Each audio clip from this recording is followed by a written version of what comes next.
Hello everybody, but it's like a weird face to make when you're starting a video.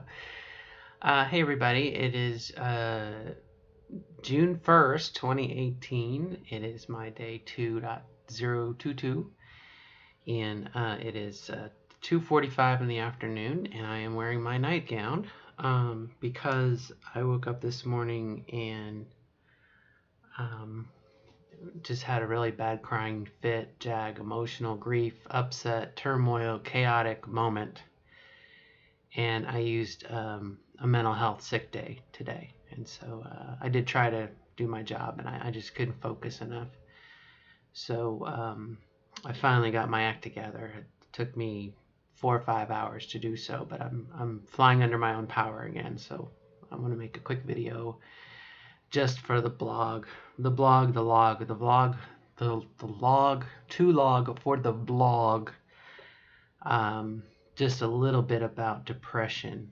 And I don't necessarily know if this counts as post-surgical depression because um, by my count, it's been 9 weeks since I've had the surgery. Is that too long to count as post-surgical depression? I think but it's something. It's something. And I want to make a note of it because um, yesterday I woke up and just felt like I couldn't function. I just locked up.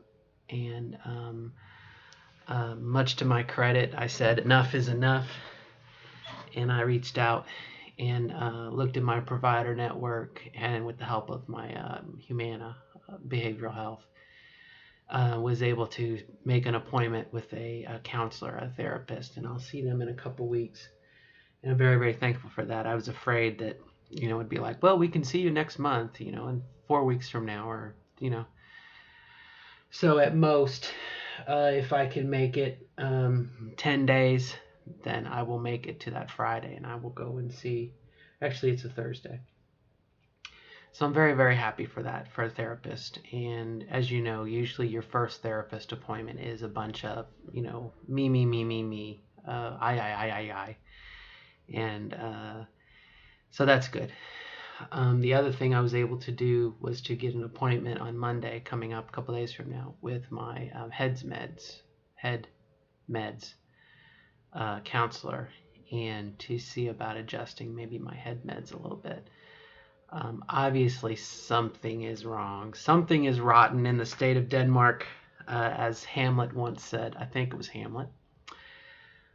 Something is rotten in Denmark here, and we got to figure out what it is because I need to function. I cannot, not functioning is not an option. So on top of that, my eldest cat has passed away, and that has also taken somewhat of its own toll. But I hate to say it, but my own fuck upness is keeping me isolated from that grief.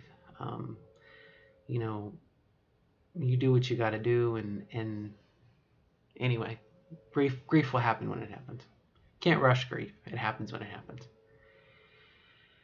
So, but I want to comment for a moment that I think, in my case, and your mileage may vary if you do encounter some depression, a lot of my issues started when I went back to work. And I think it would be far too easy to say that it was work's fault.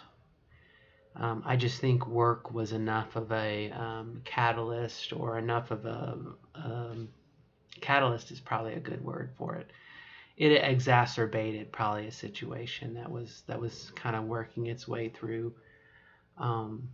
Usually when I wake up in the morning, well, two things really that are indicators to me that something was wrong. One of them was I started waking up at 3 o'clock every day, 3 o'clock every morning when I go to bed. And I go to bed between 10 and 11, and I get up at 5:30. And I would wake up at 3 o'clock, and I just couldn't go back to sleep. Wake up at 3, I'd be awake, my brain would be processing and into anxious thought mode, and I just couldn't think. So did some research on that today, and the 3 a.m. insomnia, ooh, little buggy, the 3 a.m. insomnia can be an indicator of stress, work, anxiety, bugs flying in your face, all of that. And so that is kind of a symptom, perhaps, of there being some underlying issues that need to be dealt with. But the 3 a.m. didn't start until work. And I had even started about a week before I had to go back to work, getting up at 5, and I slept fine through the night. It was going back to work with stress. So something to deal about. We got to find out, what is it? So kudos to me for realizing, hey, I need help, and making the call. We'll see if it bears any fruit. The other thing is, when I wake up, usually it's like I feel like I have in my brain, I have a slot, and it's the negativity slot, and something just pops and slides right into that and ruins my morning. Like, usually it's work related. So and so is going to ask me for this. So and so is going to do this project. And it just locks me up. And I get to doubting myself. I doubt about, my future. Why are they? I'm going to lose my job. Just totally irrational. I hate to even say emotional, but just totally could be anything random. But usually it's work related. And so again, I think that's that feeding into it from the 3 a.m. whatnot. So I got to figure out what's going on. So one thing that I had done about 6 or 7 months ago was we changed one of my head meds, because I wasn't getting enough emotion more than 6 months ago. And I'm almost wondering if, now that I've had the surgery and supposedly my body is readjusting or readjusted, it should, 9 weeks ago, biochemically, maybe before it was one way, and kind of like Jenga, you have a Jenga tower with pieces missing, and everything was cool, and then I had the surgery, and now, needs a little help. Put one of those pegs back in, push it back up. Maybe that's what needs to happen. So that's why I need to talk to my head med counselor. And I think that at worst, I may lose some of my what I would consider to be female emotion, intuitive, feely, warm, touchy, feely feelings. I may lose that and gain some stability. And that's a trade-off I'm willing to make for my sanity's sake, as long as I don't totally become a zombie and I have no feelings. So we'll see on that. But I am optimistic about counseling. I need to talk a little bit about my job. Am I happy? Are there things that maybe I need to change? I've had my surgery. By October, the stuff will be paid off. I mean, if a new job is in the future, what is it? I don't think that's it, but I need to explore those avenues. Definitely need to talk about some things that aren't work related. In my sense of, I mentioned before, my lack of climaxing. Boy, I can get close though, and that tells me I'm on the right track. I'm on the right track. Feels good. I just don't have the piece de resistance. I don't have that angel singing moment. Okay, get close. So that tells me I'm in the right direction. So there's that, and then there's the other thing that kind of related.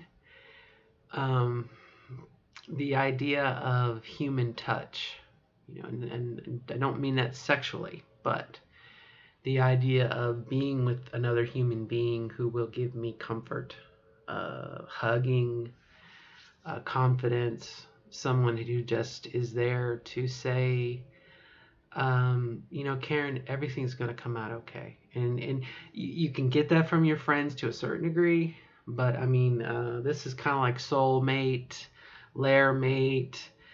Mate is the good word, not necessarily sex, although that helps. But, a partner, I think, is what I might be looking for. And, um, you know, it hasn't really been on my radar because I put it off thinking that, number one, until I have GCS, there's no point. I mean, in my opinion, for me, my opinion, my life only. Um, you know, I didn't want to be in a relationship with a guy and me have a penis. I just didn't want to happen. But now that that obstacle is passed, it's time to move on to the next thing, which is that possibility. Um, but like I said, to be in a relationship with someone who will talk you up, who will help lift you up, somewhat encourage you, not a codependent relationship, but again, now that I've had my surgery, that's something to think about, and definitely comes with its own trials and tribulations, problems, obstacles, challenges, etc., blah blah blah.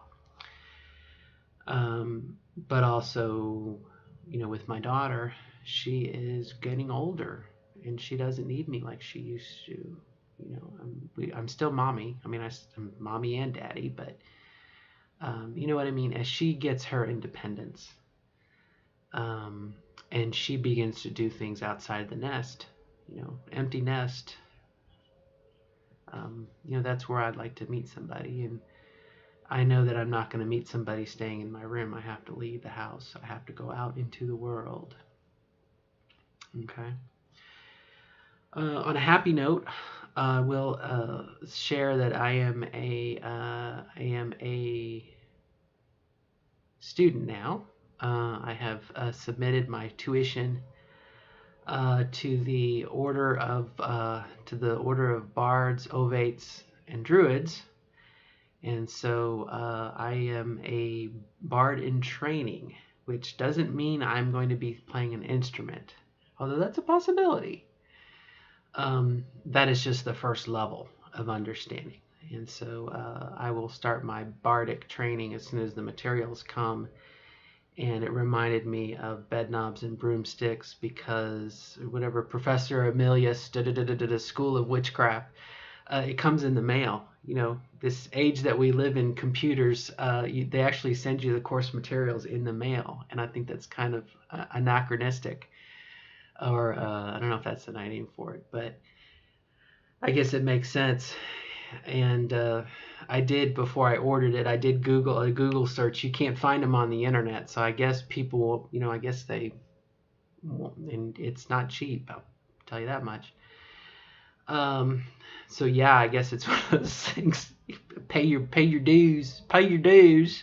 You don't want to put it on the interweb once you pay your dues. So yeah, so I'm looking forward to that. And that coursework will be interesting, I'm sure. And that is part of that little flame that I'm trying to keep going.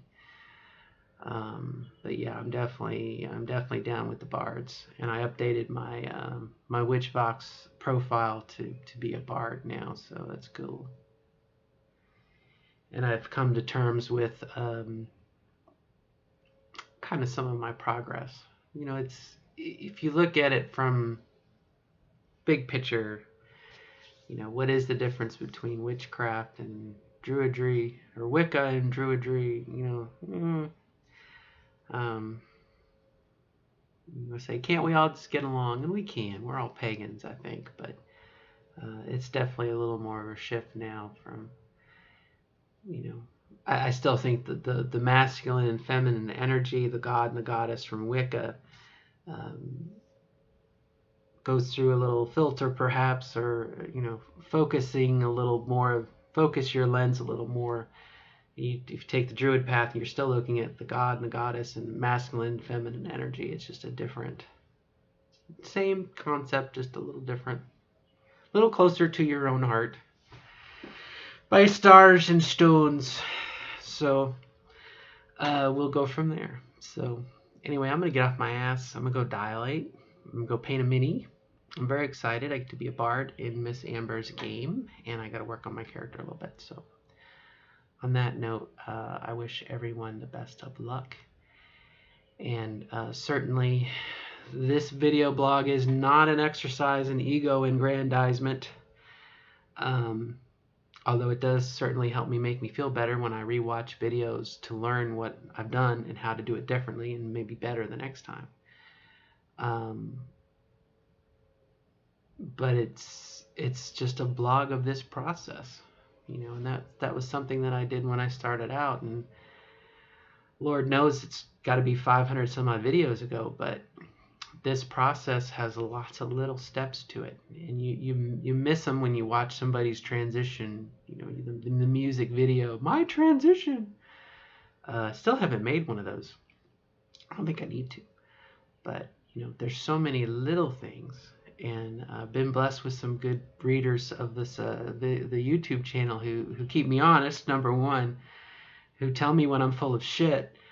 And I'll be the first to admit there are times I'm totally full of shit, but I'm learning, and I'm sharing this as I see it from my perspective, and it's nice to get different perspectives. And for certainly my way is probably going to be different than your way, because everyone's mileage may vary, But anyway, enough jibber jabba. I will wish everyone the best of luck in becoming the best version of themselves as they see fit, and we'll go from there. So this is Druid Initiate Karen Gray Owl saying until next time, bye and good luck. See ya.